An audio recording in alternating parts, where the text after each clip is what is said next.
आवाज जनतेचा, लढा सर्वसामान्य जनतेच्या न्याय व हक्कांसाठी। फाल्गुन शुद्ध पौर्णिमा म्हणजेच होळी पौर्णिमा। होळी पौर्णिमेचं दुसरं नाव म्हणजे हुताशनी पौर्णिमा। होळी हा सण शहरात तसंच खेड्यापाड्यातून मोठ्या आनंदाने उत्साहाने साजरा केला जातो।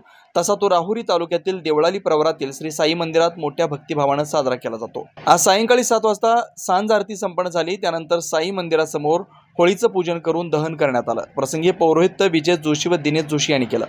साई मंदिरात प्रत्येक सण उत्सव मोठ्या भक्तिभावाने साजरा केला जातो। यावेळी मनातील अनिष्ट प्रवृत्ती शांत हो अशी प्रार्थना भक्तांनी साईबाबांच्या चरणी केली। यावेळी साई भक्त उपस्थित होते। त्यानंतर प्रसाद वाटप करण्यात आला। यावेळी महाराष्ट्र राज्य पत्रकार संघ मुंबईचे नवनिर्वाचित पदाधिकारी गणेश अंबिलवादे, अशोक काळे, गणेश विघे, श्रीकांत जाधव, ऋषी राऊत, आदिनाथ मोसमाडे, खालिद शेख, पप्पू चिते यांचा श्री साई प्रतिष्ठानच्या वतीने सन्मान करण्यात आला। प्रसंगी साई प्रतिष्ठानचे सदस्य उपस्थित होते।